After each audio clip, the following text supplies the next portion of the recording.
On Saturday, the 4th of April 1994, 45,000 fans descended on Ibrox for the vital Premier Division clash between Rangers and Aberdeen.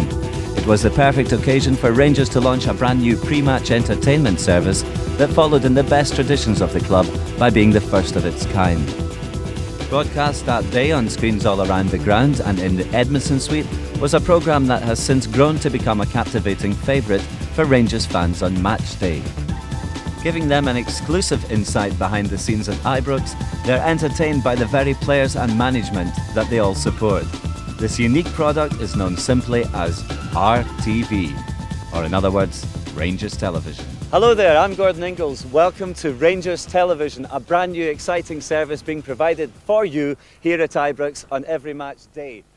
Day one, and with my first link out the way, I quickly tracked down two eager wannabe presenters who had more natural talent than Morecambe and Wise. Merry Christmas. I thought you were going to ask me for a prediction, you know. It's a thing I didn't care to speak about, you know. I'm George Suter. I'm Peter Houstra. Watch RTV. Keep watching. And you did in your thousands when Rangers launched their brand new strips in a multi-million-pound deal with club shirt sponsors Adidas. It was the first change to the home strip in 2 years. The new second strip was red, and who better to have in goals than Spider-Man Andy Gorham. Later, a second away strip was released in, would you believe it, lilac. Elsewhere, there was no mistaking the colour of the new seating that had replaced the old west enclosure in a massive £2.5 million redevelopment that did a lot more than just satisfy the demands of the Taylor Report. Maintenance manager Tom Onions took us on a tour around the superb new facilities that can now be found in the new west enclosure concourses. Meanwhile, back on the pitch, 18-year-old Australian Craig Moore made his debut at right back against Dundee United at Tannadice, and that was the same week that saw the launch of the latest Rangers video starring Mark Hateley. RTV went down to Cameron Communications to catch the very first copy, hot out of the machine. And there we have it, it's the very first copy of the brand new Rangers video. The line roars on, it's the story of Mark Hateley, and this product will be in the shops next week. We've come down to Cameron Williams, the production company that makes all of Rangers videos, just to find out what kind of effort is required to make such an important product. John, making a video for Rangers Football Club must be a massive operation. Where on earth do you begin? Yes, Gordon, it is a pretty mammoth operation. First of all, we approached Bob Riley and Brian Main at the commercial department and decide what kind of video, what player or end of season video is going to be done. Then we bring it in-house here at Cameron Communications and we market it under the Cameron Williams logo. First of all, we've got to decide on a release date. So it takes approximately 3 to 4 months from Bob Riley giving us the go-ahead to make a video to it leaving Cameron Communications to go to the shops. How much research is involved in collating all the footage that you obviously need?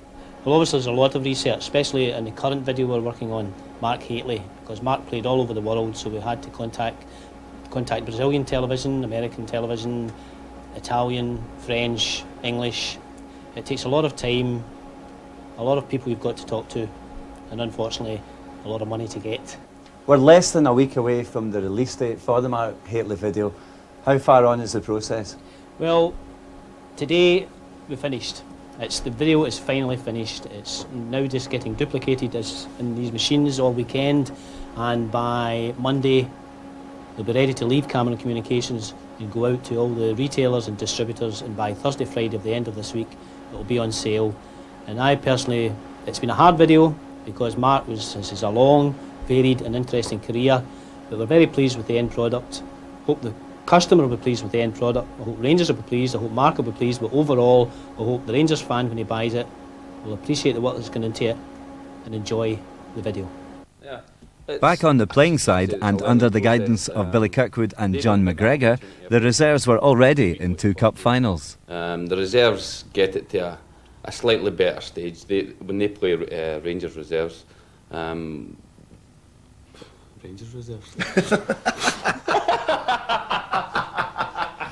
I said Wednesday night as well.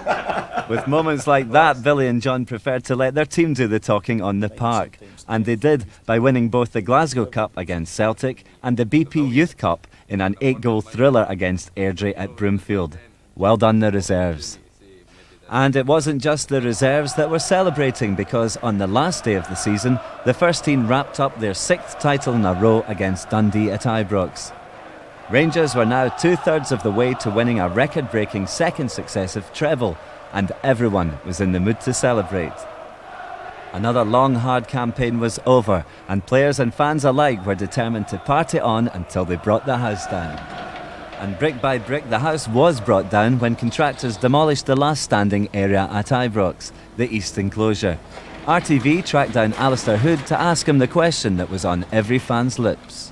Can you tell me if the seats in the east enclosure are going to have a seat belt so that the bouncy boys don't get carried away and try and bounce up and down as they do normally? I know you're being slightly facetious when you say that, but no, that's not intended. The ones in the enclosure can behave themselves just equally as well as the ones in the director's box. And I can tell you from my point of view that the ones in the enclosure are treated no differently to the ones who are in the executive areas or the director's box. We're all here to enjoy the game, that's objective. And that's how it'll be for my time across at Ibrox. And even Alistair Hood let his hair down at the end of season Rangers News Awards party held in the Edmiston Suite at the end of May. Ali McCoist ran off with the Goal of the Season award for his amazing overhead winner against Hibs in the League Cup final at Parkhead. And it was a fitting end to the evening when manager Walter Smith was ushered on stage to be congratulated on having yet another successful season. 1 month later, and the story goes on as Archie Knox proudly poses with new £2.7 million signing Basile Bowley. Excuse me, my English is very difficult. Except when talking about money. Okay. Bowley was the first of 2 superb summer signings made by Rangers. In July, manager Walter Smith announced to the press that Danish star Brian Laudrup had signed a £2.3 million deal that would keep him at Ibrox for the next 3 years. But the spending didn't stop there, because Rangers announced plans to fill in the corners between 3 stands at a cost of £6.5 million. Ian Hosey from the ticket office was especially pleased at the news. Ideal. I mean, it's barely high for me. If I had all those seats to sell, yeah. And most of our fans would be happy, knowing there were sufficient seats and tickets for the match.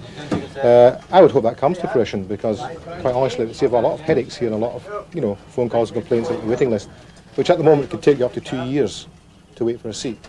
Demand is there. Let's tackle demand now, head on.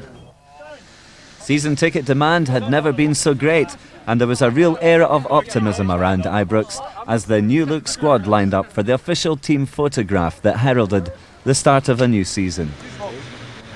Before then, however, there was a lot of hard work to be done as the players began to slog their way through pre-season training. Even our big money signings, Brian Laudrup and Basile Bowley, found out that even the best paid stars sometimes have to earn their money the hard way. For £4 million signing Duncan Ferguson, this was the ideal opportunity to get fit and prove his worth to the manager. For Ali McCoist, it was the ideal opportunity to enjoy a quick nap as he kidded on he was training. The squad had virtually no time at all to prepare for a vital European tie which was taking place in Greece, and it was against AEK Athens. RTV were invited along for the experience. Welcome to the sunshine of Athens, because this is what it was like just 2 weeks ago when Rangers came here for the first leg of this tie. What a setting, that's the Acropolis in the background here. There was a few of us looking like the Acropolis last night, I can assure you. During the game, of course, you know what happened, but before the game, Rangers set off on a long journey back at Glasgow Airport. We started off in the departure lounge. Well, we did start in the departure lounge, but we might as well have been in the delayed lounge, as the Excalibur flight chartered by Rangers to take us to Greece had been held up in Athens. Surprise, surprise. And this meant that our flight out would be delayed by almost 2.5 hours. The players immediately set up a card school, during which Andy Gorham tested his own reflexes, and Peter Hoekstra vainly tried to straighten his recently broken nose. With time to kill, 2 Rangers captains got together. Richard Gough and Terry Butcher seen here discussing Big Tell's new disposable briefcase. When we did eventually get to the hotel, it was straight down to business for the management and players. As the team got used to their plush new surroundings, Walter Smith held his first press conference. During it, I asked him if this part of the process was an unnecessary burden on him. No, certainly not, because that's a job, and the boys are here. They'll only come in and out for an hour, so they don't disturb anybody really. And once they're here and gone, then everybody will settle back down again, and we get down to the business. This will be their last visit here, so there's no interruption to the team's preparation at all. And so to the stadium, and the team will be arriving here in just a few moments for their last warm-up before the kick-off tomorrow night. And it's 7 o'clock just now, and I can tell you it's very hot in here. The stadium's open plan and the sun is beating down, and it looks as if they're going to be playing in temperatures up to about 100 degrees. I've got a special Adidas strip on, which the players will be wearing tomorrow night, and it has got aeration throughout it. It won't be commercially available, but the players will need it here in the stadium if the temperatures are going to be this hot. Well, the players are just arriving now for their last warm-up. Let's go and have a look at them. And so, on the day of the game, under the watchful eyes of Walter Smith and Archie Knox, the players put in a strenuous last training stint. But as we all know now, it was for little reward as Rangers lost by 2-0. On our return, Walter Smith expressed his disappointment. That's a difficult one to go over, I think, mainly because it's a strange circumstance that we found ourselves in, having to play such an important European game before our own league season was underway. And it's a strange feeling starting the season with disappointment like that, and it has had an effect over the last 24 hours, 48 hours or so. But I'm sure by the time we get here on Saturday and we had a wee talk Friday morning there, sure by the time we all turn up here on Saturday, we see the flag getting unfurled, we realise the importance at the start of another league season, then we hope that we'll be up and running again. It wasn't friendly, was it? No, there's no doubt that it was a hostile atmosphere that we were going into. I felt especially sorry for the supporters who seemed to bear the brunt of it rather than the team. From a team's point of view, you're well protected on the pitch, and around that area there was no problems, but the supporters that were stuck on the other side of it had to endure missiles and flares and everything like that being hurled at them. And it's very strange that UEFA go through all these precautions that they do, and they still allow opposition supporters to be treated in that manner. And it's a wonder that they've not started to do anything, because nobody who pays to go and watch a football match should be subjected to that. Well, I was delighted to see our fans behaved impeccably in spite of all the provocation. Our supporters over the period of years now have behaved impeccably in the European setup, and the other night there was no different. And as I say, it was an intimidating atmosphere for them, and I just felt sorry for them that they were placed into that situation, but I think it speaks volumes for them that they never get into any trouble over there. At home, it wasn't much better as Rangers lost out by a single goal and therefore went out of the Champions' Cup. There could, however, be no better game in which to bounce back than the first Old Firm match of the season. During the build-up, Rangers Television spoke to someone who was well used to these big occasions. John, I understand you've got a broken leg at the moment. No, I've not got a broken leg. I remember somebody phoning my wife and saying, John's broke a leg. She says, woos. But I think what you're referring to, Smithy, is the fact that despite the fact that a lot of people had certain opinions of the way I played, unfortunately, I only broke one person's leg in a tackle, and it just happened to be my wee pal Bobby Lennox. I'll never forget the next day when I went down to see wee Bobby, and he had his leg in plaster from his toe up to his hip, and he was sitting there with his leg up in this stool, and Alec Cameron, the Daily Record, says, Bobby, can I ask you, when did you realise your leg was broken? And me boy turned around and he says, as soon as I saw that big coming towards me. I thought it was a stupid question, but I've got to say that wee Bobby and I, we had a lot of run-ins, great wee player, but we've still remained friends to this day. And was there a lot of banter in the field when you played in the Old Firm games in those days? The banter was there, of course it was. I mean, wee Jimmy Johnson. I remember we played at Parkhead one day, and they put down straw because there was no under soil heating, and they just took the straw to the side of the park just half an hour before the kick-off. And I was playing in direct opposition to wee Jinky that day, and I bundled him off the park into the straw that much. When he was walking off at half-time, he was like, where's all gummage? But I used to say to wee Jimmy, if you go by me, keep going, because if you come back, you've had it. Because he liked to beat you 3 or 4 times. But you used to be able to talk to people, and I think, I personally feel that that's one of the enjoyments that's went out of the game. Is there any one sticks out in your mind, any particular game, John? Not really, because that's a game that as a Rangers player you want to play in. I think you learn very quickly, not only how much it means to you as a player and it means to the club, I think you realise how much it means to the supporters. To go into a pub on a Saturday night and go back to their work on a Monday morning, if you've been defeated, it's not a pleasant time for the supporters. And you learn that through the years, and it makes you more determined to get a result for them as much as for yourself. But it wasn't to be, and after 2 bad defeats, the players really needed something to cheer themselves up. Honda UK came up with the perfect solution. There's a lot of smiling faces around Ibrox today because the new club car sponsors, Honda UK, have announced a £3 million deal over the next 3 years for Rangers Football Club. What that means in practice is that the players and officials of the club, some 40 of them, will all have a Honda car for the next 3 years. The players will all be driving Honda Accords, with the exception of Ian Ferguson and Ali McCoy, who will both get Honda Preludes. And it doesn't stop there, because every month on Rangers Television we'll be asking you, the fans, to nominate your Player of the Month, your Honda Player of the Month, and that player gets the chance for the next 4 weeks of the season to drive around in this, the Honda CRX sports car, and it's a beast. The first recipient of the Honda Player of the Month award was Andy Gorham, who had healed a rift between himself and Walter Smith. The fallout was over Andy's fitness, and not only did he get back in shape, he also earned an extended contract with some great displays. You're in great form, you're looking great just now. How are you feeling? It's nice to get a game after what happened last season. Difficult period for me, but I think it gave me more determination to come back and play. And I think that's one thing, you never lose your ability, so it was just a case of just stepping straight back in the team. Sandy, what extra work have you given yourself to get yourself back in such good shape? Nothing, it was just the fact that I had the bad knee injury, and then I came back and I tore my thigh, and then I had a back problem. You know, it was just a compound of 3 things altogether. I only played the 10 games, which is difficult. But really it was the injuries all coming one after another. No, I've not been injured for 11 years. 7 at Oldham, 4 at Hibs. I never won anything, I never got injured. Now all of a sudden we start winning things at Rangers when I come to Rangers, and I get injured for a year, so that was the most frustrating part. And anybody that'll tell you that has been out for a long time, it is difficult, and you get the bad times as well as the good. How are you protecting the pins now then? The training's difficult because obviously we can't train 5 days a week, we've got games in midweek. It's going to be a long season anyway, so really it's just a question of the boys taking over, myself included.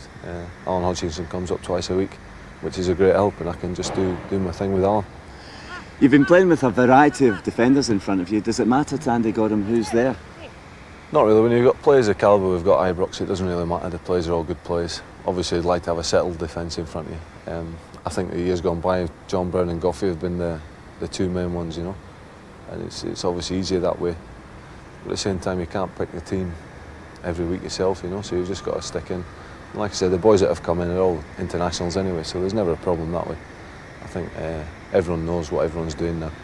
Andy, no matter what's happening in the park, and no matter how exciting it gets for all the players around you, you always keep a cool head. I think it's one of the cases where if your back 4 look round and you see the goalkeeper flapping about and panicking, it puts the fear of going to them, you know. I think half the battle's looking the part. I think if you look calm and collected, then it obviously goes through the team. If you turn around and see me flapping about like an idiot, then it's not going to do them any good. Now, I said earlier you've lost a lot of weight, you're in shape. Part of your weight loss was certainly down to your haircut. Did Richard Goff get you back into his barber or something? It was a Chick Young. I just went and asked for a Chick Young, and boy did a good job. Well, the great news is, Andy, as an exceptional player so far in the season, you are Honda UK's first Rangers Player of the Month, and we have some keys over here for the Honda CRX car to take away. Let's go and get it.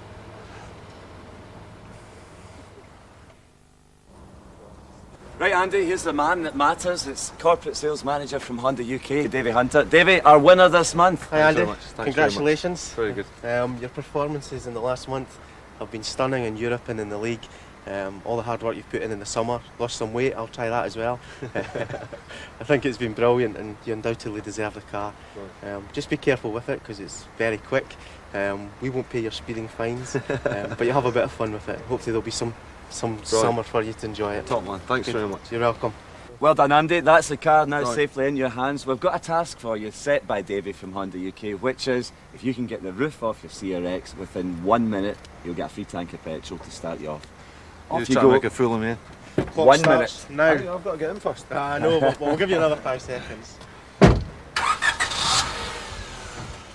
think I'm stupid, didn't you? He's got the first bit right. The window drops. Not to put it up. Andy, right? What's that one? Just keep it on. Just keep finger on that button. Here he comes. All right, you get the boot opening now.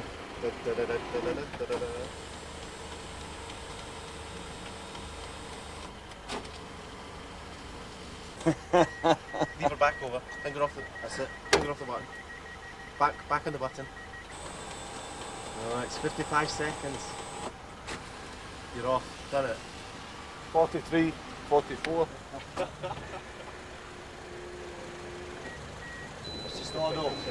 that. Way! Well done. Our standing ovation for Andy was cut short when 2 days later Rangers suffered their third defeat in a week. They crashed out of the Coca-Cola Cup at home to Falkirk, and Walter Smith instantly became the target for abuse. I can understand that because I think we have high expectations at the club and everybody appreciates that, and you work really hard over a period of seasons to make sure that these expectations are held up. When we get results that we had there, the European one is a real disappointment to us. We had hoped to do well in that. It's a big thing for everybody at the club, and we can appreciate the dissatisfaction in that one. The Celtic game, well, Rangers and Celtic matches, it doesn't matter what anybody says about them, they are big games and they can give a psychological lift to everybody around the club, players, management, supporters, everybody. So when you lose these, or you're in the process of losing them, I think it's natural for people to show their dissatisfaction. And I think that was more than evident on the Saturday. But we hope that once everything's settled down, that people would realise that, you know, we are only human, that you know, I don't think we've let people down in terms of success over the past few years. And if we do, there'll be good reasons for it, and hopefully any adjustments that we have to make to try and make it successful again will go as well as ones that we've made in the past have gone before. Walter, it's a nice thought to think that all the fans that are here to see the team tonight are true Blue Rangers fans. I don't think there's any doubt about that. I mean, I don't think there's any doubt that supporters have stayed behind us over a period of years. The dissatisfaction that was shown in the Celtic game and the AEK game were probably natural for people to show that. Some supporters, only a very, very small minority, went a bit over the top in that. But I think it's natural for supporters to come up with that reaction. I don't think anybody here blames them for that. It's actually expected. I mean, if I was being honest with you, you would expect supporters who have showed appreciation to show that they're not happy if things aren't going too well. Despite the team's bad results, most fans preferred to rally round the manager and offer their support. RTV found an example of this true blue loyalty in the Loudon Tavern. Different class. This is definitely the best pub in East End for, without doubt, if not in Glasgow, for Rangers fans. Some of the times we've actually had a better time when we've lost, especially to that mob just at the back of me, but we have great times because when we get defeated, we just come back and the sorrows are drowned so much that you can't believe it. You know, we've actually get drunker when we get beat than we do when we win, because when we win we just stand and sing all night. We've come through a lot worse than this. It's only because we went out of Europe. If we never went out of Europe Wednesday night, it'd have been seen as a hiccup. 2 bad results, but we'll keep going. And it will come. The results will start streaming in. Well, they're True Blues. It is a True Blue pub. The boys here, I mean, the bus is full every week. Whether we're playing well or not. We're not playing so well just now, but the fans in here are backing them. You know, I've seen a thing in Scots where they're phoning slagging some of the players off. This is not the time to slag the players off. The players are trying their heart out. It's maybe not coming just good for us now, but it'll come good, and we'll win the league.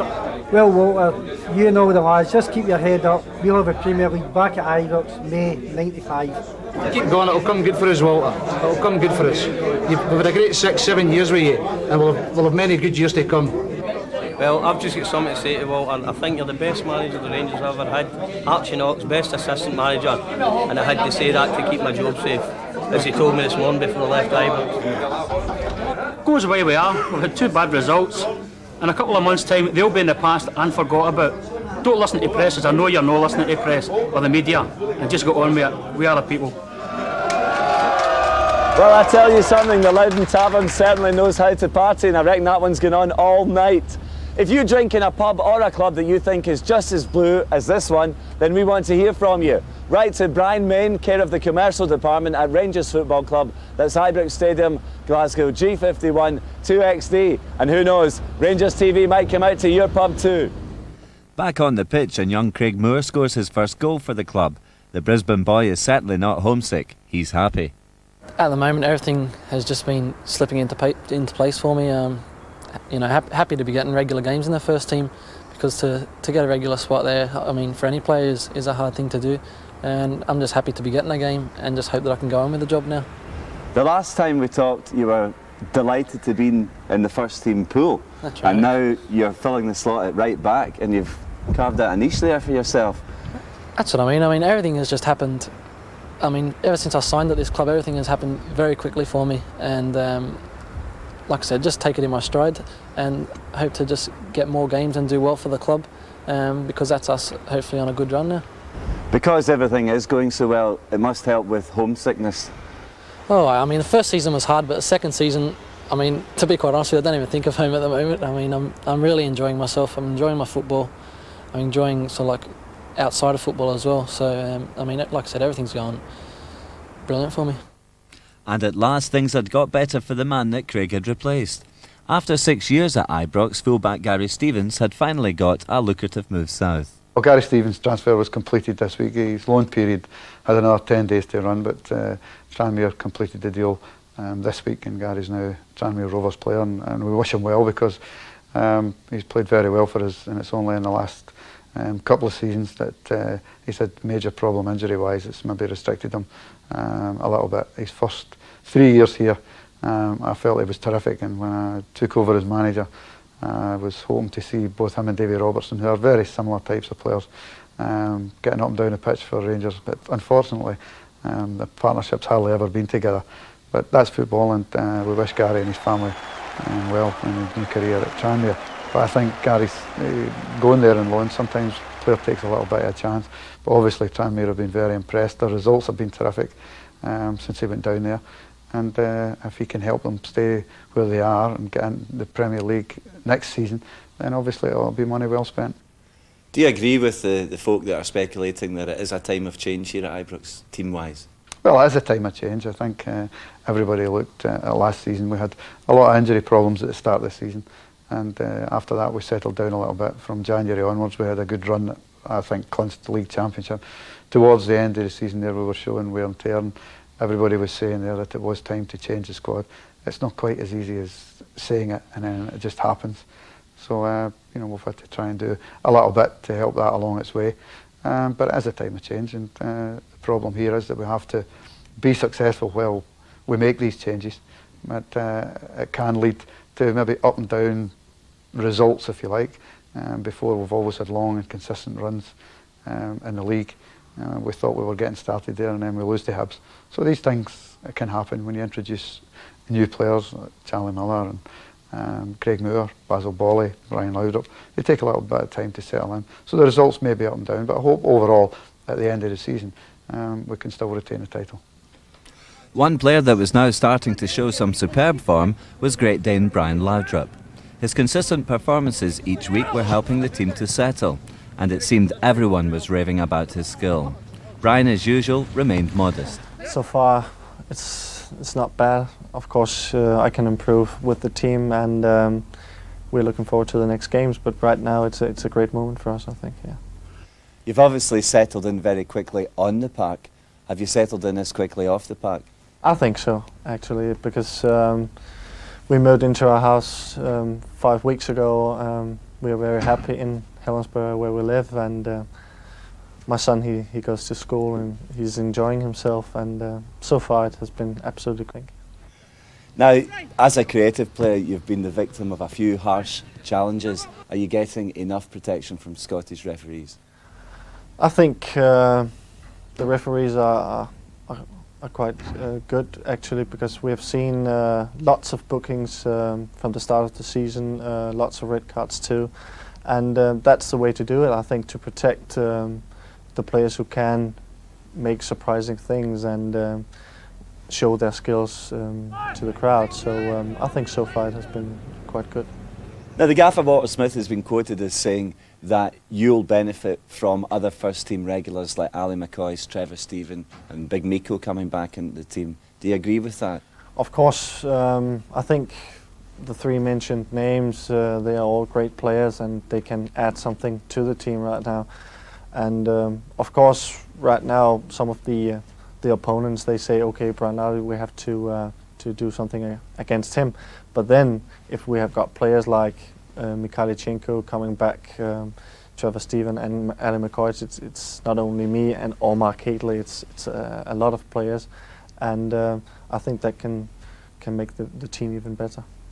You scored a great free kick for Denmark against Finland, and then you repeated that against Falkirk. That was a bit special.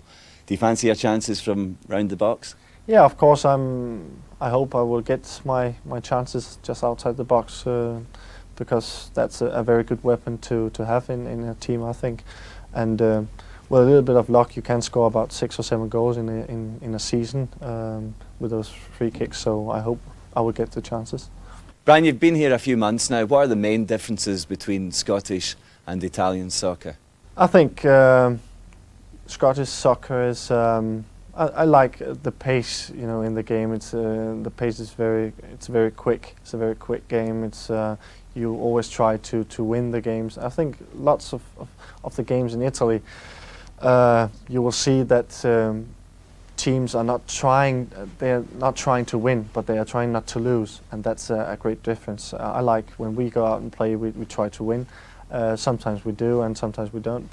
But we always try to score some goals and to show some spectacular football for the crowd, and I think that's the main difference. Now, you're playing against teams in the Bells Premier Division for the very first time. Does that add to the fun, or does it make life more difficult for you on the park? No, of course it adds something to the fun, because I didn't know anything about most of the sides in Scotland, so it's a new experience for me. But so far it has been an absolutely great challenge for me as well, and I'm enjoying myself. And of course, it's always easy to enjoy yourself when you're taking the mickey out of your gaffer on the training ground. And you go, Stuart. Keep it going, mate. You always do that. Brian Laudrup's form has been terrific since the start of the season. As usual in Scotland, people talk about a couple of poorer games that he's had, but overall, I think if we look at the number of games Rangers have played this season, his form's been outstanding, and he's been a great acquisition to our squad. Have you decided to give Brian Laudrup a free roll in the park? Well, he's had that free roll just now. I think that everybody is aware that, once we get Ali McCoy fit, you'll see even better from Brian Laudrup, I would hope. But I think he'll show a great benefit through having 2 strikers.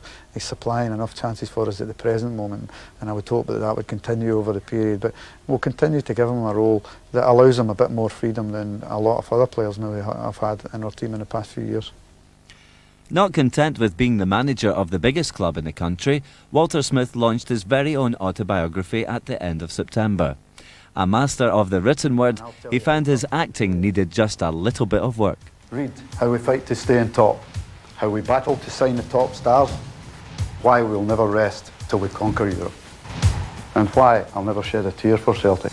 It's my life in the Ibrox hot seat. You enjoy it actually for one reason, that it was just to cover, mainly my spell at Rangers, the 8 years that we've had here, and it was good to look back over all our notes and programmes over a period of years and sort of recapture a lot of the successful times that we've had and the good times that we've had. When you consider we've had a great turnover of staff in that 8-year period, some great lads, some boys who keep coming back to Rangers even to watch games, even from England and places like that, and they've loved their time here, and it was good to look back over that period.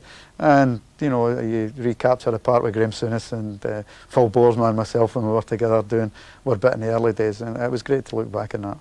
Is the rumour true that a few paranoid colleagues have been first to the bookshelves to get their copy to see what you've said about them? I don't think so. It's not that type of book. I think it's one I hope the Rangers supporters will enjoy reading, because it's just really my recollection of what happened over a period of time that I've been here. Now, be honest with me, Gaffer. Is it true that you had to go to acting school in order to learn how to do 3 things at once on camera when you're making an advert to sell a book? No, I didn't take any acting lessons. I think that would be obvious if you were watching it. From an off-the-park success to a real winner on it, as Mark Hateley was awarded with an Adidas Golden Boot in celebration of his remarkable scoring achievements the previous season. Unfortunately, Mark couldn't hang around as he had to dash off to the opening of a brand new Rangers shop in Partick, Glasgow. As usual, Rangers Television, along with the help of Broxy Bear, were there to record the opening ceremony. It's not often that you'll find a bear walking around in the streets of Partick here in Glasgow, but today is one big exception because there's a brand new Rangers shop being opened here and Broxy Bear's here to do it. Alright Broxy, you ready? Is everyone here ready for the brand new opening of the Rangers shop? Aye. Right, well let's do it Broxy. Cut the tape. I now pronounce the latest Rangers shop officially open! In you all come. Now, sir, can I stop you? You are the very first customer to come through the door of the new Rangers shop. What's your name? Duncan McPhail. Where are you from, Duncan? Knightswood. Knightswood, so you've come down to Partick for the opening. What are you going to buy? A couple of t-shirts, a couple of souvenirs. Whatever you can find. Yeah. Let's have a look what they've got in show. In fact, I've got a nice surprise for you over here. Come and have a look at this. Right, Duncan, follow me, squad. Duncan, through here, Mark. That's the first customer through the door. Julie's got a big surprise for you. Julie? A Rangers Breakout t-shirt, there you go, seeing as you were our very first customer in a new shop done back to Hey, the bad news is you've got to take Broxy home with you as well. Are you going to wear it today for the game? Well, let's hope that it's a lucky omen. Let's say we go for it today. Well done, Duncan. This is for all the female Rangers fans watching Rangers television at the moment. What? Hey, did we not pick the best guy we could have? Better than you. From one bear to another, and by mid-October, DJ was seriously considering a comeback due to the dreadful injury list at Ibrox. Well, I got a phone call from Walter this morning. He seemed like it's several players that are struggling for fitness, so I brought them along just in case. I know they're not the greatest pair of boots I've ever seen, but that was the last pair of boots that I'd ever worn. Yeah, I agree. They look a little bit different, but why have they only got one lace? Well, that was the new boots of that era. They were made in Taiwan. That's as good as you're going to get, I'm afraid. And of course, they're ends as you see on them, not predators nowadays. It's double ends, which is no need, because I scored all the goals in my head, you see. Derek, you had some amazing years here at Ibrox, but I'd like you to reminisce about one of them especially. It was the season during which you scored an amazing 39 goals. I think every season was great, just playing for Rangers. It was always an honour to play for the club because it's not only on the park that you had to behave yourself, obviously it was off it as well. No matter what you did, you were always in the spotlight. So you obviously had to look after yourself. I was maybe a wee bit like Big Duncan just now. I did get out of hand a little bit when I was younger, but they all do, especially when you get success a bit earlier. But there's no doubt the season you're talking about, 1977-78, Rangers had won the treble that year for the second time, and I'd scored 39 goals. That was in all. That was including 2 goals for Scotland in the home championships as well. It was a fabulous season. We just had a good team that year. I mean, I think nowadays they're talking in millions getting a team together, and it's Englishmen, Welshmen, everybody that's in the Rangers side. We were 11 Scots players that just played for the jersey. Obviously, the money was handy as well, but it was just a sheer delight to play in these days. I mean, there were games where we played 3 at the back. We were so confident we had defenders that could defend and mark people that gave you a chance to put someone else in the midfield, which meant that another couple could push forward to help us up front. So it was a very, very good side, and it was a pleasure to play in. Now, if you were to get the best Rangers team that you played in and feature them on Ibrox against the best current day squad, who'd win? I think it would be close, simply because the players of my era are all 45 and 50 now, so they might struggle a wee bit for pace and everything else, but it's very, very difficult. It's a question I'm always asked, and you can't really answer it, because I think today's team, especially a couple of seasons ago when we did so well in the European campaign. It was just a great side to watch. OK, they may have carried a wee bit of luck, but they entertained as well. And I think that's something that we did in the late 70s. And as long as the fans are being entertained and you're winning, then good on you. Now, Derek, you're regularly involved at the BBC as a panellist. Now, do you not agree that I've got the better job between us because I can be biased? It's my job. You're right. I mean, it is difficult at times, especially when Rangers are involved on the BBC. But remember, I've nothing to do with what goes on the television. When I go in there, if I'm not at the Rangers game, I'll go in 3 hours before it and watch the whole game. You know, so I can actually talk about it, not just the 25 minutes or so that you see on a Saturday night. Now, what about on the radio? Because it must be great to get head-to-heads with Celtic's Davy Provan. It is, now and again. I mean, Davy's a smashing lad, he's a Celtic man, and good luck to him. He said 7 terrible years. but that's how it goes. You know, I think the radio stuff's good as well. There's a lot of good banter there, but at the end of the day, I think you've got to be neutral. I mean, I've been a Rangers fan since I joined this club in 1970. Well, obviously, when I left in the early 80s to get another job, you've got to be as unbiased as you can, and I think I try and do that anyway. Now, about 6 weeks ago, you joined the ranks at the Rangers News, and what I want to know is, have you taken a leaf out Walter Smith's book and employed a ghostwriter for your column, or do you get to do it yourself? I beg your pardon, I've no ghosts.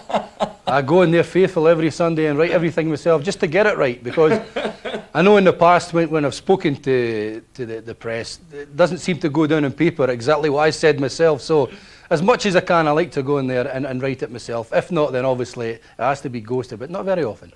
As a writer and as a panellist, you make a terrible predictor, because I've been following some of your scorelines. I did well last week, it has to be said. I beat that 9-year-old boy 4-1. Mind you, he had Celtic winning 6-0 and Rangers 5-0, so it wasn't all that difficult. But it's nice, these people to come on and have a go. That's all a bit of fun. That keeps it all in the family here at Rangers, and it's something I take pleasure in. That's the first thing I do, is I look at the games and I look who is opposing me on the day, and then we'll have a go. And remember, I don't see their predictions.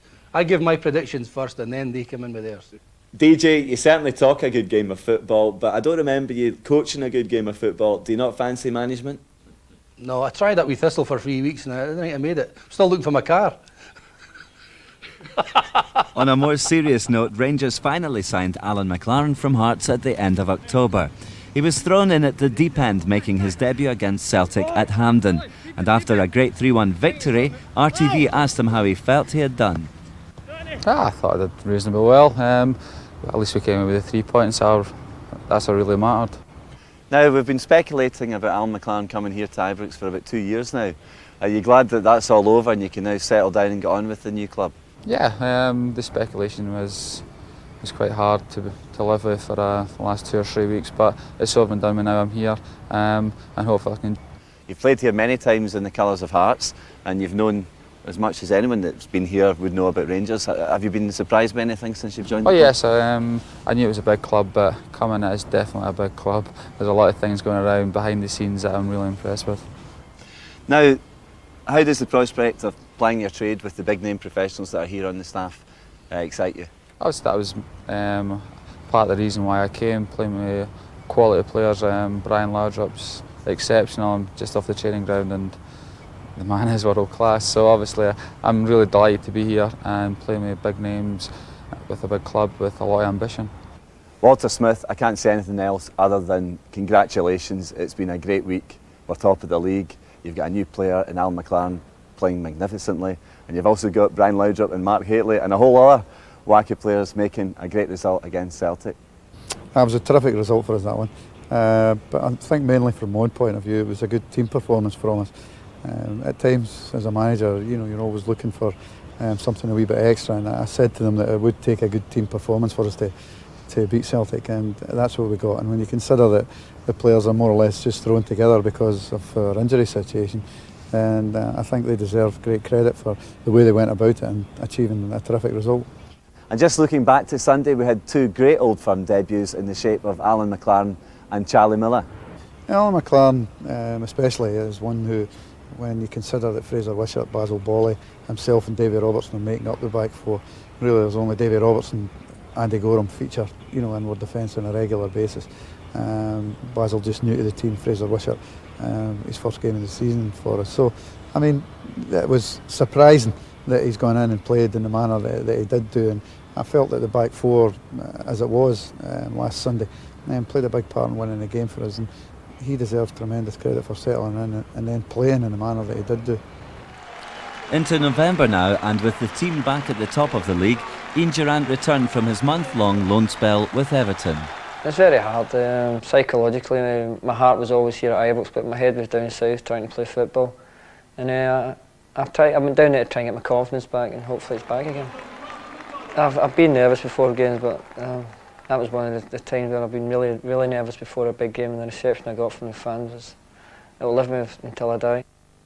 And later that month, Durante would have died to be in the shoes of Ali McCoist as he went to collect his MBE. I said to myself, I'm going to enjoy the whole day, you know. And we did that. We went to the Palace, in the Palace at about 10 o'clock. Supposed to be there at past, so it just shows you it can be done. Somebody can get you somewhere on time. It can be done. And we're in there till about 1 o'clock, 1:45. And it wasn't the Queen that did the investiture, it was Prince Charles. But it was brilliant, and he was obviously talking about the Glasgow Rangers and how things were going and stuff like that. So, but it was a brilliant day. Just the inside of the Palace was it was like inside Durante's living room again. It was, it was unbelievable. People were asking, you know, was the Rangers start and why did I have it on? And it's plain and simple reason, because it was Rangers Football Club that got me the award, and everybody involved with Rangers Football Club, and of course I helped my family and friends. But that's why I was very proud to wear the Rangers tartan, and always will be, because if it wasn't for everybody here at Rangers Football Club, I mean, it's their award as much as it is mine. Now, pre-season you had a special drill top motived with MBE on it, obviously. Somebody's blagged it, I don't know where it's away.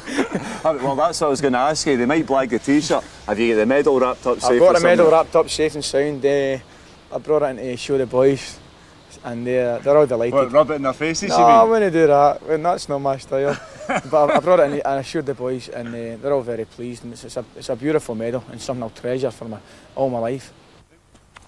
91, 92, 93, 94, 95. All right, 4. Yes, it's every Rangers fan's total fantasy. Not me, doing this, wearing the Rangers training gear, playing on Ibrox with an Adidas football. Well, who knows? Although we can't give away MBEs on Rangers television, we have given away unique prizes and souvenirs on every programme this year. For instance, so far this season, fans have won first-team shirts signed by their favourite players, Predator boots worn by their favourite players, and personalised training kit like the one I'm wearing just now. And sometimes I even get a few surprises of my own. Former wee ball! Ah!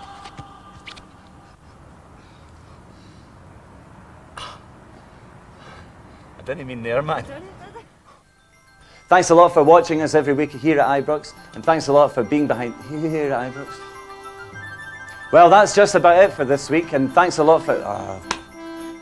I'll do that right now, so I will. Thank you, thank you, thank you, thank you, thank you, thank you. What kind of patter's this? Brain dead again. Well, that's just about it for this week's... If you've got any ideas that you'd like to see broadcast before big match... Oh, God, man. If you've got any ideas for our programme, then why don't you send them... I know. Thanks a lot to Walter Smith and the players for letting Rangers television...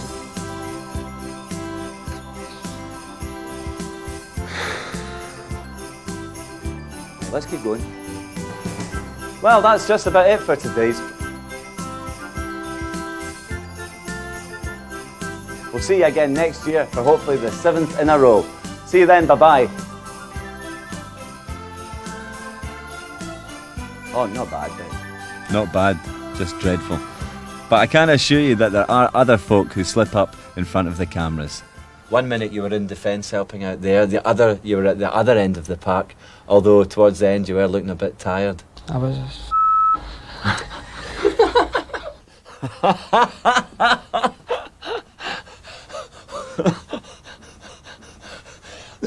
No, I'm sure we can use it. So you were tired? Look at the camera, aye. Or just look at me. I know it's worse. You know, I mean, you'd be better doing it that way. You can always put a light suit. Okay. George, are you disappointed you're not getting a game today against the old enemy Celtic? Well, it was a photo finish. Tell you the lights were good. And that, with the help of George Suter there, is the story so far. And anything could happen between now and the end of the season, but whatever does will be shown firstly on Rangers television at Ibrox on match days, and then it will be recorded and shown on Video Diaries 2 and 3. So look out for these. Now, in celebration of this, our very first ever Rangers Video Diary, we have a competition for you. And what's on offer is the chance for you, as the winner, to come to Ibrox and have your photograph taken with your hands on the League Championship trophy. And to top that prize, you'll have your favourite player's name signed across the bottom. A great prize, and there's one simple question that I'd like you to answer. And that question is, on what date did Rangers clinch the championship in last season? And if you know the answer to that, then jot it in a postcard and send it in to Video Diaries Competition, care of Rangers Commercial Department, Ibrox Stadium, Glasgow G52 2XD. And good luck with that competition. And many thanks for watching this, the very first Rangers Video Diary. I look forward to having your company for Diaries 2 and 3. I'll see you then. Goodbye.